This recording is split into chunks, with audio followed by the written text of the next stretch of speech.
हाथ की रेखाएं जो मिल जाती हैं तो पुरुष है तो उसको सुंदर स्त्री मिलती है, यदि स्त्री है तो सुंदर पुरुष मिलता है, इसमें कितनी सच्चाई है? अगर अभी आज मैं अपने हाथ की रेखाओं की जीरोक्स करा लूं, एक फोटोकॉपी करा के रख लूं, बुढ़ापे जी। में मैं देखूंगा मेरे इसके बीच के जो जो भी मेरी आयु होगी, तो वो रेखाएं परिवर्तित हो जाएंगी। पूजा पाठ करने की एक उम्र होती है, सत्संग जाने की, तीर्थ करने की एक उम्र होती है। क्या उम्र है? छोटे बच्चे है, बच्चे को नजर लग गई, इसका क्या उपाय है कि बच्चे को नजर ना लगे, या नजर लग गया तो कैसे हम उसे समाधान पाए? क्या शैतानी आत्माओं से संपर्क किया जा सकता है? ले दे के मामला पुत्र पे ही जाता है, पुत्र चाहिए, पुत्र चाहिए, पुत्र चाहिए। शास्त्रों में भी ऐसा कुछ है कि पुत्र ही कुल को बढ़ाएगा। पूजा के बाद जैसे हम भगवान को आरती दिखाते हैं, अगर हम रुई की बत्ती जलाते हैं तो बत्ती खत्म होने के बाद बत्ती के आखिरी में कुछ कण बच जाते हैं, बत्ती के जो रुई रह जाती है, जिसमें अगर हम तेल से या घी से लगा रहे हैं वो रह जाती है। उसका उपाय क्या? आप क्या मानते हैं? आप मानते हैं बागेश्वर बाबा पे विश्वास करते हैं आप?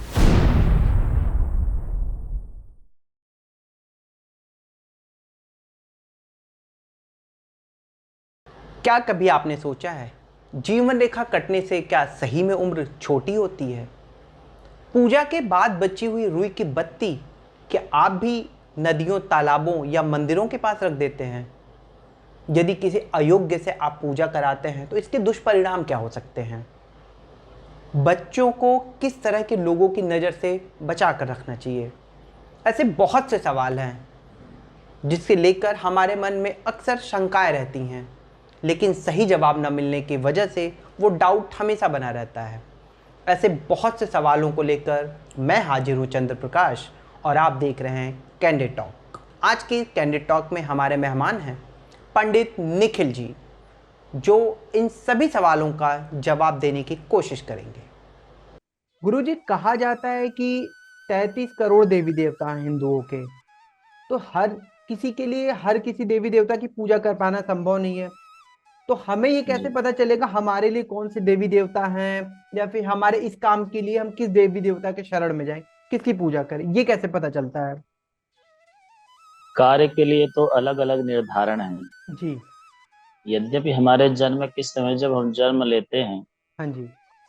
राशि और नक्षत्र के आधार पर कुंडली के माध्यम से पता लगाया जाता है कि आपके इष्ट कौन है। ये पहला तरीका।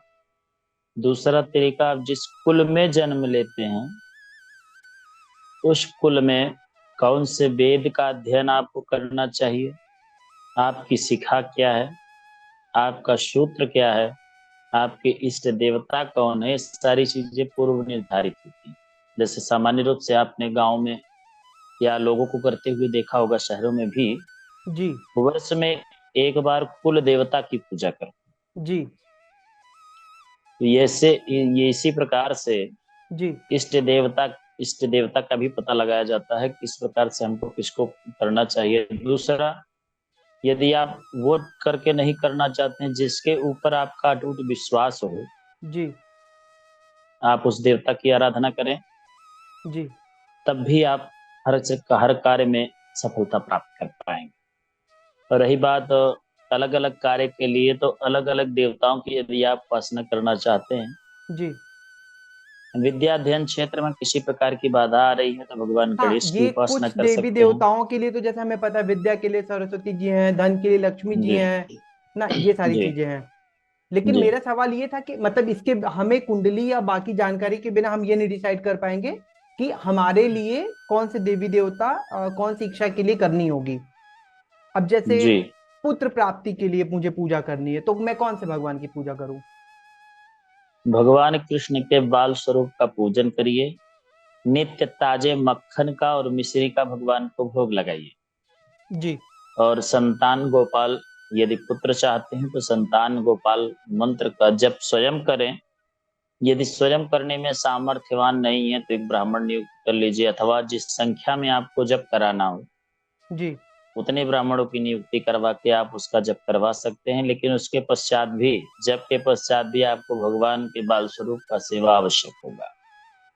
और हमें पुत्री चाहिए हो तो किसकी साधना करनी होगी? भगवती की आराधना कीजिए। जी। भगवती की आराधना से आपको कन्या रत्न की प्राप्ति होगी। हमें कथा कब सुननी चाहिए? हमारा कौन सा काम है जो केवल मतलब छोटे छोटे उपायों से पूरा हो जाए, या ऐसा कौन सा कार्य है जिसके लिए हमें बड़े, जैसे महामृत्युंजय का पाठ कराना हो, जागरण कराना हो, ना रुद्राभिषेक कराना हो? ये कैसे डिसाइड होगा, ये कैसे हमें पता चल सकता है कि किस कार्य के लिए उपाय हो जाएगा, हो उपाय करने से ही समाधान हो जाएगा, और कौन से कार्य के लिए हमें बृहद आयोजन करना होगा? कथा में, कथा कई प्रकार के हैं, जैसे एक सत्यनारायण कथा भी कथा है। जी। उसको आप कभी भी, जब आपके मन में श्रद्धा उत्पन्न हो, उसके लिए कोई तिथि, कोई दिन, कोई वार देखने की आवश्यकता नहीं है। जी। आप उस कथा को श्रवण कर सकते हैं। लेकिन जब आपको भागवत कथा, देवी भागवत कथा, शिव महापुराण की कथा सुनना होगा, जी। तब उसमें भगवान के वास का समय देखना पड़ता है। शिव पुराण की कथा सुनना है तो शिव वास देख करके कार्यक्रम को आरंभ करना चाहिए, जी। और अग्निवास और मुख आहुति देख करके कथाओं का समापन होता है। जी। कि धरती पर अग्नि का निवास है कि नहीं है, ये तिथियां जोड़ करके निकाली जाती हैं। तो ये एक जानने के प्रक्रिया लिए है हमें छोटी किसी सी। ब्राह्मण के पास जाना होगा, उनसे बताना होगा कि हम इसके इच्छुक हैं। फिर वो देख के, पंचांग देख के हमें ये तिथि और समय बताएंगे। जी बिल्कुल बिल्कुल, पंचांग में अंकित रहता है, वो आपको देख लेंगे कि अग्निवास किस दिन है, आहुति किस ग्रह के मुंह में जा रही है। जी। शुभ ग्रह के मुंह में जाएगी तो आपको पूर्ण फल, अच्छे फलों की प्राप्ति होगी। जी। यदि दुष्ट ग्रहों के मुख में जाएगी जी। तो आपको कष्ट होगा, पीड़ा होगा, फल की प्राप्ति नहीं हो पाएगी। और महामृत्युंजय आदि का अनुष्ठान जी। व्यक्ति चाहे तो स्वेच्छया नित्य भगवान शिव की उपासना कर सकता है, जी। स्वयं जप सकता है। जी। यदि अनुष्ठान करवाना चाहता है तो ये रोग नाश के लिए, जी। आयु वृद्धि के लिए जी। बहुत बहुत ही सिद्ध मंत्र है, जिसका प्रयोग करने से लोगों को लाभ होता है। महामृत्युंजय में भी दो तीन मंत्र हैं, चार मंत्र हैं, शताक्षरी है, जी। बड़े मंत्र हैं वो सब। और एक सबसे छोटा मंत्र है जिसको हम लघु मृत्युंजय के नाम से जानते हैं, अथवा संजीवनी मंत्र के नाम से जानते हम्म। हैं। कुछ विद्वान उसे नाम संपुटित मंत्र भी कहते हैं। जी। अच्छा। ये मंत्र, इस मंत्र का, जैसे किसी कोई रोगी है, बहुत अधिक पीड़ा है उसको, इस जी। मंत्र का अनुष्ठान आप करवाइए तो शीघ्र लाभ हो। हम उपायों की ही बात कर रहे थे, तो इसमें एक आता है, बहुत आम है सभी घरों में, कि छोटे बच्चे है, बच्चे को नजर लग गई। जी तो इसका क्या उपाय है कि बच्चे को नजर ना लगे, या नजर लग गया तो कैसे हम उसे समाधान पाए, कैसे निजात पाए? देखिए, दृष्टि दोष एक कारण है, जी। वो किसी को करना नहीं पड़ता। जैसे कोई वस्तु आपको अच्छी लगी, आपने देख लिया, कह दिए ये बड़ी सुंदर है। जी। कुछ चीजें ऐसी हैं, कुछ लोगों के अंदर, किसी चीज को अगर वो कह दिए तो वो तुरंत पीड़ा में आ जाती है। इस पीड़ा से उबरने, उसी को दृष्टि दोष कहते हैं, इस पीड़ा से उबरने के लिए यदि आसपास कोई व्यक्ति हो, लोग झाड़ते भी हैं, मंत्र की सिद्धि करते हैं, नजर झाड़ते हैं, उनसे झड़वा लें। यदि नहीं है कोई, तो आप गायत्री मंत्र से ही 21 बार जल को अभिमंत्रित करके जल को बालों को पिला दें, आपको लगी है तो स्वयं पी लें। एक ये उपाय है। दूसरा उपाय है जिससे आप टोटका कहते हैं। एक रुई की लंबी बत्ती लें, जी। सरसों के तेल में उसको भिगा लें। जी। भिगा करके बालक को, जिसको नजर लगी हो, 7 अथवा 11 बार उतार लें।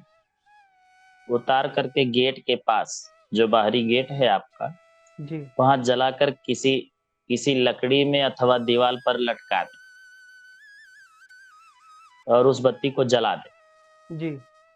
जब आप जला देंगे तो देखेंगे कि जब बत्ती जलती है तो उसमें से तेल बूंद बूंद करके नीचे गिरता है। इसके माध्यम से नजर हट जाती है। क्या शैतानी आत्माओं से संपर्क किया जा सकता है, जो आत्मा परेशान बिल्कुल करती किया हैं? जा जी। बिल्कुल किया जा सकता है। आत्मा तभी परेशान करती है जब आप उसे कोई पीड़ा देते। आत्मा और को हम रही कैसे बात पीड़ा देंगे?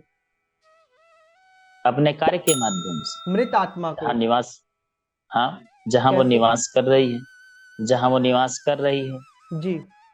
उस स्थान पर आप छेड़छाड़ करेंगे, गंदी हरकतें करेंगे, तो वो तो ये करेगी। हमें कैसे पता चलेगा जैसे कौन से स्थान पर मलमूत्र आत्मा का है, त्याग कर देंगे। कहाँ पे नहीं है? ये जैसे जहां व्यक्ति मर गया हो, जी। इसकी जानकारी सबको हो जाती है, अमुक व्यक्ति वहां मर गया था या मार दिया गया था। हम्म। उस स्थान पर वो पीड़ित आत्मा तब तक भटकती है जब तक यथोचित क्रिया उसकी ना कर दी जाए। तो वहां जाने वाले व्यक्तियों को, पीड़ा देने वाले व्यक्तियों को, पहुंचने वाले व्यक्तियों को वो कष्ट देती है। जैसे आपने कई बार सुना होगा कि कुछ स्थान ऐसे हैं कि वहां वर्ष में एक बार एक्सीडेंट होना, कोई कितना भी बच जाए, वहां एक एक एक्सीडेंट ऐसा होगा जिसमें व्यक्ति जीवित नहीं रहेगा। तो वो इससे इससे इसका लक्षण ये है कि वो आत्मा नित्य वहां निवास नहीं करती है। जब उसको आवश्यकता लगती है तो वहां आ जाती है, वो अपना काम करके भ्रमण करने लगती है। आत्मा एक ऊर्जा है हम्म। जो एक जगह स्थायी नहीं रहती, टहलती रहती है। अब उसके पीछे भी कारण बन जाते हैं। और रही बात, आप शैतानी ताकत के बारे में जानना चाहते हैं कि कैसे संपर्क किया जाए, ये तरीका हमारे तंत्र विद्या में वर्णित। तंत्र साधनाओं में सिद्धियां हैं, उन मंत्रों के प्रभाव से वो आत्माएं प्रत्यक्ष बात करती हैं वो सिद्धि किए हुए पुरुष से। जिसके पास मंत्र की सिद्धि होती है सीधे उनको संपर्क करता है और उनको देख सकता है, हाँ ये यहाँ बैठा है, अच्छा। ये कर रहा है। अगर किसी को कोई घर लेना है या कोई जमीन लेनी है, तो जी। ये हमें कैसे पता चलेगा कि वहां पे किसी की मृत्यु हुई थी या किसी की हत्या हुई थी? क्योंकि ऐसे केस में बहुत सारे लोग तो बताते ही नहीं, क्योंकि लोगों के बीच में बातचीत होती है, वो छिप छिपा के वो घर कोई बेच देता, कोई खरीद लिया। तो इससे हम निजात कैसे पाएंगे वहां पे उस आत्मा से? जैसे आपको जानकारी नहीं, आपने खरीद लिया या आपने सुना भी तो खरीद लिया, जी। ये तो पता ही चल जाता है कौन व्यक्ति था, किसका घर था, कैसे मरा था। हम्म। यदि ये पता चल जाता तो इसके लिए हमारे यहाँ वर्णन है नारायण बलि श्राद्ध का, अथवा त्रिपिंडी श्राद्ध उस मकान में करके। एक महाविद्या स्तोत्र होता है भगवती महाकाली का, हम्म। उसका पाठ करके जी। आप उसके प्रायश्चित को नाश कर सकते हैं। अथवा आप गायत्री जप करा करके त्रिपिंडी कराइए, इससे उस आत्मा को मुक्ति और शांति मिलेगी, आप वहां सदा सुखी रहेंगे। अच्छा।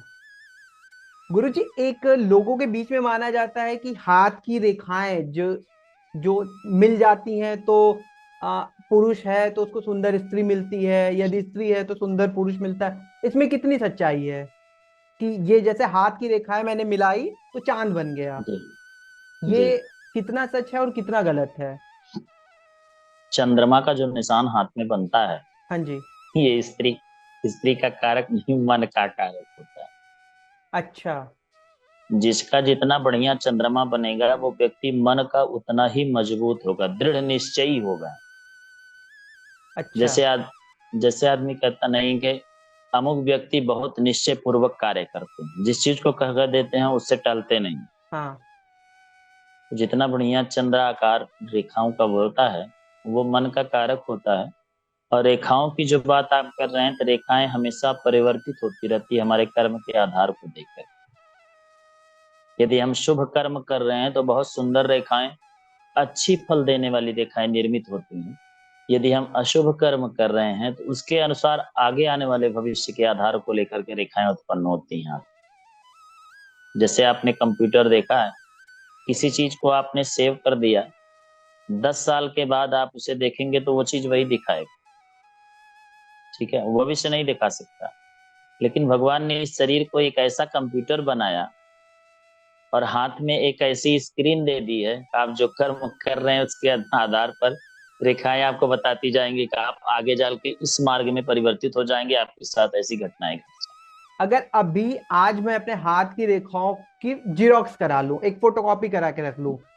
बुढ़ापे जी। में मैं देखूंगा मेरे इसके बीच के जो जो भी मेरी आयु होगी, तो वो रेखाएं परिवर्तित हो जाएंगी।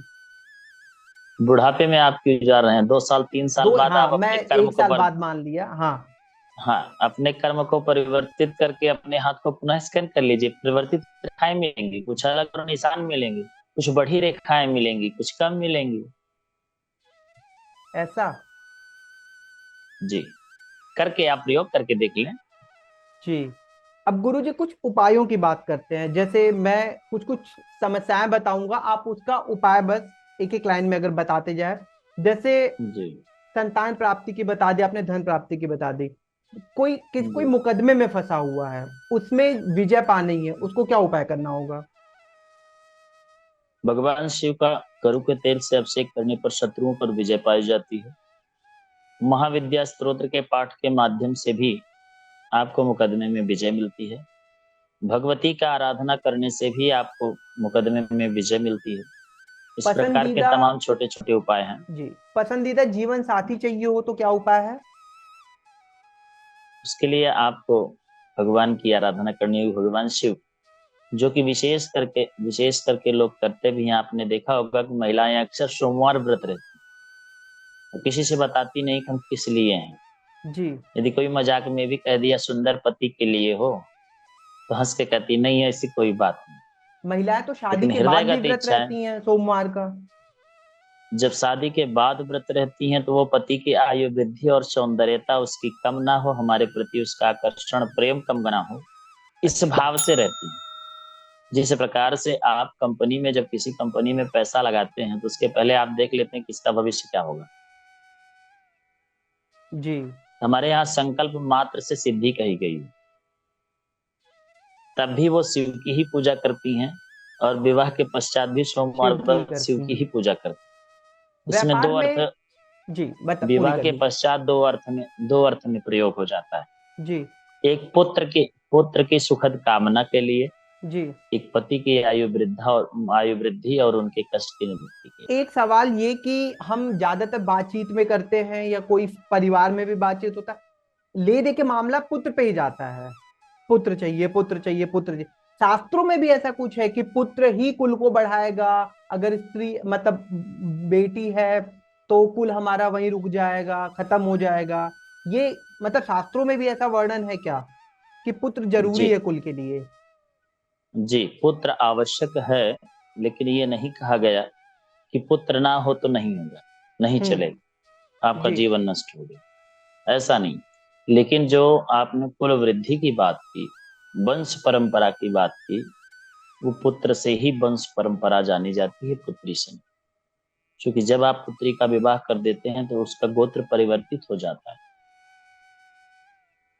जब तो गोत्र जिसका पुत्र नहीं परिवर्तित हो हुआ उसको जाएगा, मुक्ति नहीं मिलती है, ऐसा भी है? जब जब गोत्र परिवर्तित हो जाता है तो वंश परिवर्तित हो जाता है। तो वंश परिवर्तित हो जाए, जिस वंश की कन्या है उस वंश की वृद्धि रुकी कि नहीं रुकी? हम्म। उसके लिए उपाय दिए। जो आपने अभी प्रश्न किया कि मुक्ति नहीं होती है, हम्म। ऐसा नहीं है। उसमें आप जब अंत्यकर्म श्राद्ध पढ़ेंगे तो उसमें आपको मिला है, उसमें लिखा भी है कि यदि कोई कुल में हमारा पुत्र नहीं है, हमारा भाई हमारा श्राद्ध करे, हमारी मुक्ति होगी। भाई भी नहीं है, भयवादी में कोई है, पटीदार में कोई है, कर दे तो मुक्ति होगी। भांजा कर दे तो मुक्ति होगी। यदि नहीं है तो स्त्रियों को करने का अधिकार तब लिखा है जब आपका कोई नहीं है। यदि स्त्रियां नहीं कर रही हैं तो पुरोहित को चाहिए कि कर दे, तब भी उस जीवात्मा की मुक्ति होगी, उसके द्वारा उसकी मुक्ति सुनिश्चित कर दी। ऐसा विधान लिखा है श्राद्ध। कहा जाता है कि अभी जैसे अगर मैं किसी से बोलूं कि सत्संग चलना है या फिर पूजा पाठ के लिए, तो अभी एक धारणा बनती जा रही है कि पूजा पाठ करने की एक उम्र होती है, सत्संग जाने की, तीर्थ करने की एक उम्र होती है। क्या उम्र है? क्या हमारे वेद शास्त्रों में भी ऐसा वर्णित है क्या कि एक उम्र के बाद, मतलब जब लाठी हम पकड़ लेंगे तभी तीर्थ जाएंगे या पूजा पाठ करेंगे? ये ऐसे लोगों का विचार है। जी। हमारे यहाँ तो आप देखेंगे शास्त्रों में गर्भ से ही भगवान के प्रति आस्था और भगवान के चरित्रों का गुणगान करने का विधान।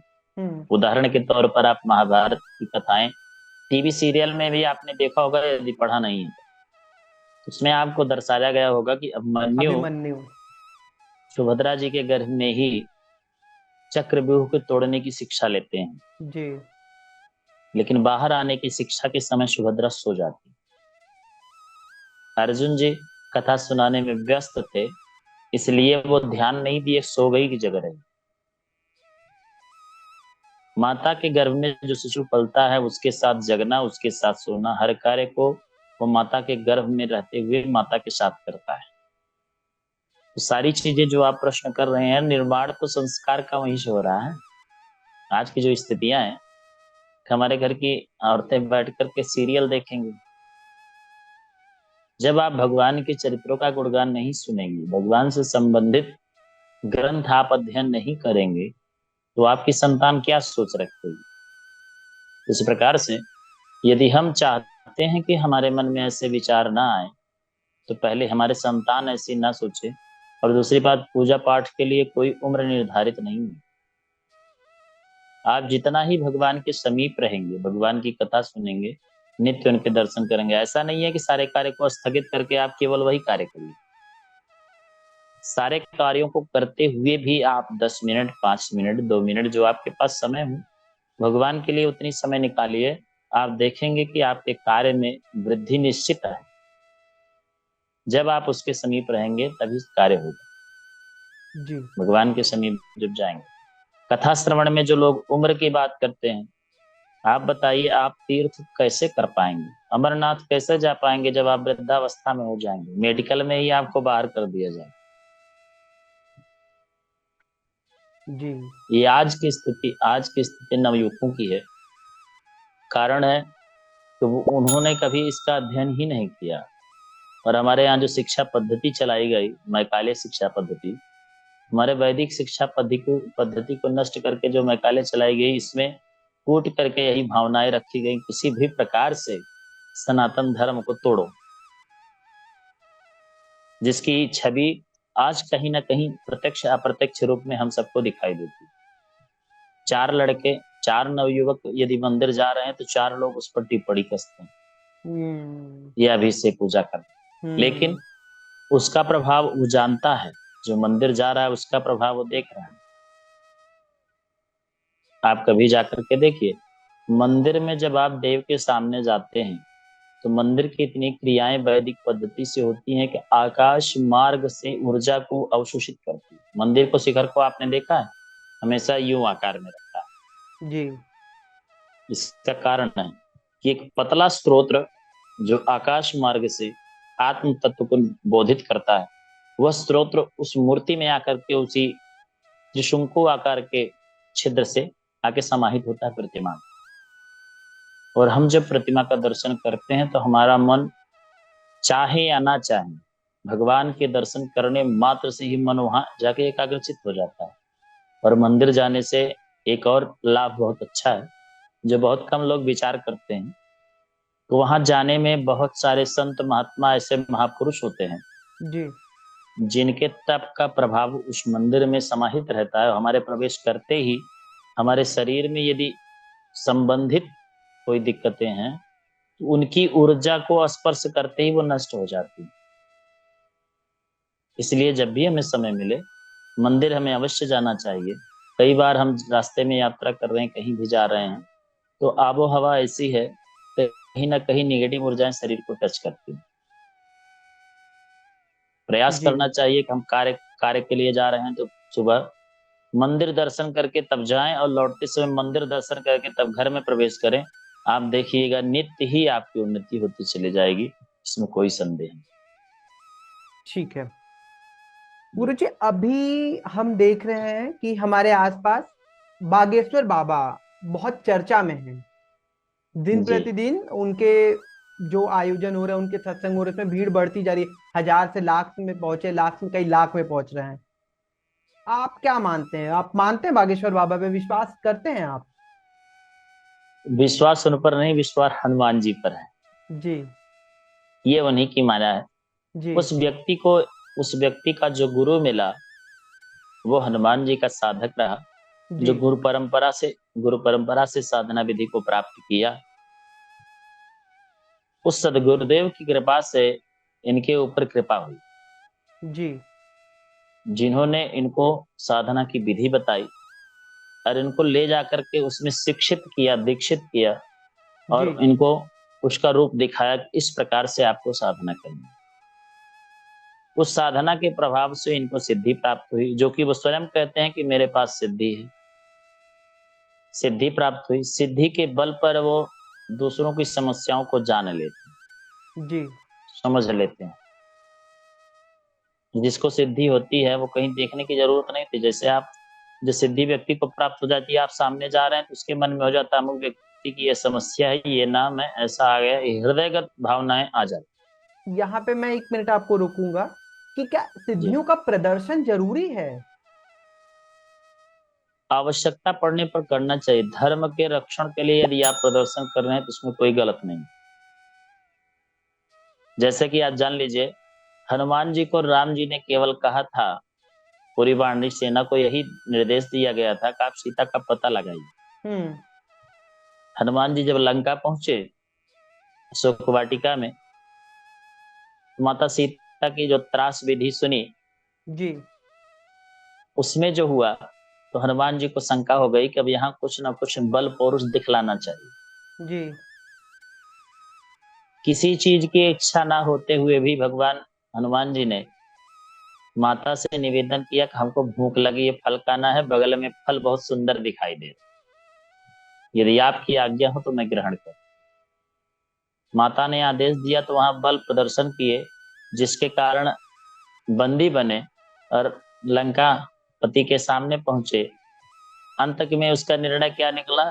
लंका दाह हो गया, लंका को ध्वंस कर दिया, जला दिए भगवान हनुमान जी ने। जी। तो वहां प्रदर्शन किए कि नहीं किए शक्ति का? हम्म। किस लिए? इसलिए कि हम जिसके हैं वो धर्म का रक्षक हैं, जी। के सामने अन्याय नहीं टिक सकता है। अब जो इस समय बागेश्वर जी कर रहे हैं जी। वो धर्म संगत है। कारण तमाम मिशनरियां और वामपंथी जो सभी हैं, जी। ये सब लोग कहीं ना कहीं हिंदू आघात पहुंचा रहे हैं, गरीब परिवारों को टारगेट करके, उनको धन का लालच दे करके उनका धर्म परिवर्तन करवाना, परिवार का शोषण करना, उनकी जिंदगी को बर्बाद कर रहे हैं। और अधिकतर आप यदि जांच में जुटेंगे तो पाएंगे कि बहुत सारे परिवार ऐसे हैं, धर्म परिवर्तन के बाद उनके परिवार की कोई वृद्धि ही नहीं हुई, उनको पता ही नहीं चला कि हमारी बेटी कहाँ गया, बेटा। उनको धन का लालच दे करके उन लोगों को लेकर के व्यापार करते ठीक है। हैं। जी, अच्छा, एक चीज है जो हम हर किसी के घरों में देखते हैं, जब हम पूजा पाठ करते हैं तो पूजा के बाद जैसे हम भगवान को आरती दिखाते हैं, अगर हम रुई की बत्ती जलाते हैं तो बत्ती खत्म होने के बाद बत्ती के आखिरी में कुछ कण बच जाते हैं, बत्ती के जो रुई रह जाती है, जिसमें अगर हम तेल से या घी से लगा रहे हैं वो रह जाती है। उसका उपाय क्या, मतलब अभी तक जैसे हम देखते आए हैं कि उसको इकट्ठा किया, मंदिर के पास ले जाके रख दिया, नदियों में डाल दिया। इससे पहला मतलब जो आम आदमी के एक तरह से दिमाग में आ सकता है कि वो जो चीजें निकल रही हैं, जो हमारे पूजा पाठ के अवशेष हैं, मंदिर में भेज के हम मंदिर को दूषित ही कर रहे हैं, नदियों में डाल के नदियों बिल्कुल को दूषित कर रहे हैं। इसका उपाय क्या बिल्कुल। है, क्या करना चाहिए उसका? जैसे जो अवशेष बच रहे हैं जी। उनको गमलों में आप डाल दीजिए, मिट्टी के नीचे दबा दीजिए। जी। पहली बात तो जब आप आरती करते हैं तो आरती के पश्चात भगवान के दृष्टिमान ऊर्जा उसमें समाहित होती है। आरती के बाद हम आरती लेते हैं, जी। किस लिए लेते हैं? हमारे शरीर को आरोग्यता प्राप्त हो, हमें सद्बुद्धि प्राप्त हो, जी। हमारी जो पीड़ा है वो शांत हो, हमारी इच्छाओं की पूर्ति हो। हम्म। ये आरती आरती को प्रणाम करने करते वक्त हम निवेदन करते हैं भगवान से। जी। उसके बाद उसी आरती का अवशेष हम निकाल के घर के बाहर फेंक देते हैं। हम्म। इसका प्रभाव जानते हैं?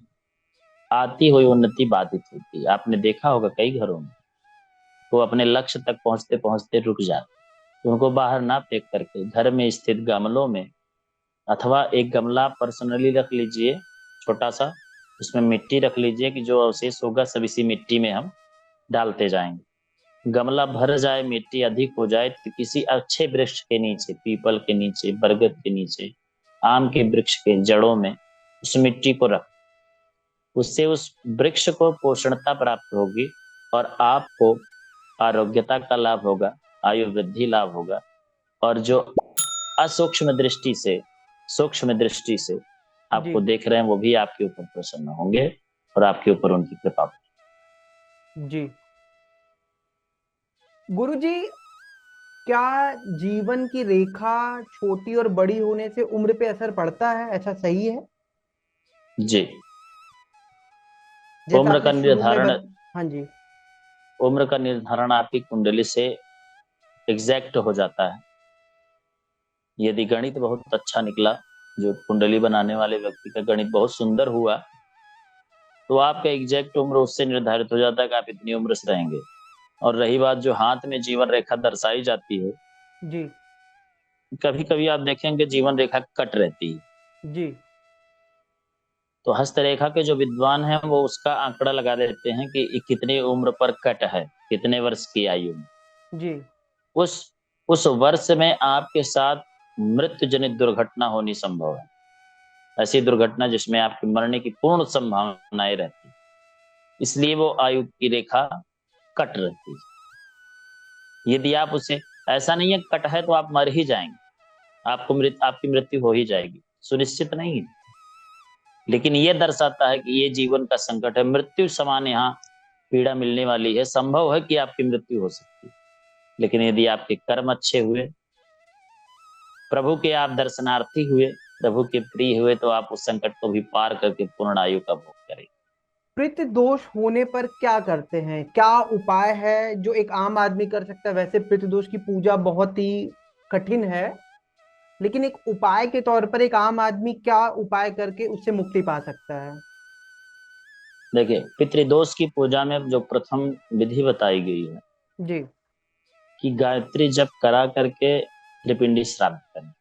जी यदि व्यक्ति गायत्री जप करवाने में संभव नहीं है, त्रिपिंडी जी श्राद्ध कराने में सक्षम नहीं है, उसके लिए हमारे यहाँ छोटे छोटे उपाय बताए गए। जी पितृदोष के लिए तिल के तेल का दीपक किसी पीपल वृक्ष के नीचे सायं काल में, तिल, काला तिल थोड़ा सा नीचे रख करके दीपक उस पर स्थापित करें। हम्म दीपक में तिल का तेल भर करके उसमें थोड़ा सा तिल डालें, तेल में काला तिल डालें, जी और दीपक की जो लौ है वो दक्षिण दिशा में करके दीपक को जलाएं। जी। इससे पितृदोष की शांति हुई। यदि पीपल वृक्ष नहीं है तो आप बेल वृक्ष के नीचे भी जला अच्छा। सकते हैं। जी, ये सबसे छोटा उपाय है। जिसके जी, पास धन की कमी है, एकदम धन नहीं है, वो करके देख ले, निश्चित रूप से उसे लाभ। तो लेकिन पितृ ऐसा दोष नहीं का है, सीधा ऐसा असर नहीं धन है पे कि होता धन, है? जी नहीं, पूरे जीवन पर होता है, केवल धन पर नहीं होता। जी हमारे जीवन में पूर्ण रूप से प्रभाव डालता है, हमारी उन्नति को बाधित होना, हमारे किसी कार्य को लेकर के विवाद हो जाना, जी। हमारे जीवन में अस्वस्थता, धन की अपव्यय, ये सारी चीजें उसमें आती एक सवाल ये कि क्या ऐसा है कि जैसे अगर किसी की मृत्यु हुई है, कोई शमशान घाट जा रहा है, तो ऐसा कुछ लोग कहते हैं कि साथ में लोहा लेके आप जाइए। ऐसा है कि मतलब अगर बिना लोहे के मैं चला गया तो मेरे ऊपर कोई आत्मा हावी हो जाएगी, या फिर इसका कोई दुष्परिणाम है? है। जी, इससे एक स्पर्शा स्पर्श होता है। मृत शरीर के पास जी प्रेत आत्माएं बहुत जल्दी आकर्षित होती जी हैं। जो अशुद्ध अवस्था में आत्माएं रहती हैं, जैसे आपने कहा शैतान की बात की ना, हम्म तो जो दुष्ट आत्माएं हैं वो शरीर को भक्षण करना चाहती हैं। जब आप उनका दाह संस्कार करने के लिए जाते हैं तो आपके आसपास होकर गुजरती हैं, और विशेष करके उस व्यक्ति को प्रभाव पड़ता है जो व्यक्ति उसका प्रमुख क्रियाकर्म करने वाला हो। उसी के लिए केवल यह निर्देश होता है कि वो कोई लौह धातु साथ लेकर के जाए। मतलब सभी के लिए नहीं, जो शव यात्रा में जा रहे हैं वो सभी के लिए नहीं है ये? सभी के लिए अनिवार्य नहीं, केवल उसके लिए है जो संस्कार करेगा, जी जो उसका दाग लेगा, जी उसके लिए अनिवार्य है, उसको लेना चाहिए। लौह जो है वो यमराज का प्रतीक माना जाता है। आपने सुधादि में देखा होगा, जी एक बैतरणी नदी बनाई जाती है, जी उसके पीछे एक लौह का डंडा गाड़ करके उस पे काला कपड़ा लगा करके एक आकृति बना दी, हम्म। वो यमराज का प्रतीक है। जब वो साथ रहते हैं तो प्रेत आत्माएं स्पर्श नहीं करती। ठीक है गुरुजी, आपने बहुत सारे टॉपिक पे हमसे बातचीत करी। लगभग जितने डाउट होते हैं एक आम इंसान जो भी सोच सकता है, जितनी भ्रांतियां होती हैं उन सब पे आप खुल के बताएं, उपाय भी हमें बताएं। जी ये जी आम लोगों के लिए बहुत उपयोगी है, उनके दैनिक जीवन के लिए जी। आपका बहुत बहुत आभार, बहुत बहुत धन्यवाद। सबको परमात्मा सुखी बनाए, सबका कल्याण करें, हमारा यही काम है कि यदि आपको किसी प्रकार की शंका है तो उसका समाधान हम अपनी बुद्धि और शास्त्र अध्ययन के आधार पर करते हैं और करते रहेंगे। जिनके पास धन है उनका भी, और जिनके पास धन नहीं है उनका। आपसे अगर संपर्क करना कोई चाहे तो कैसे करेगा? संपर्क सूत्र है जो आप लिख सकते हैं, दे जी। सकते हैं। मेरा जी। संपर्क सूत्र है 8400875200। आप इस पर फोन कर करके बात कर सकते हैं, अपनी समस्याओं का समाधान पूछ सकते हैं। ठीक है गुरु जी, धन्यवाद। हर हर महादेव। हर हर महादेव।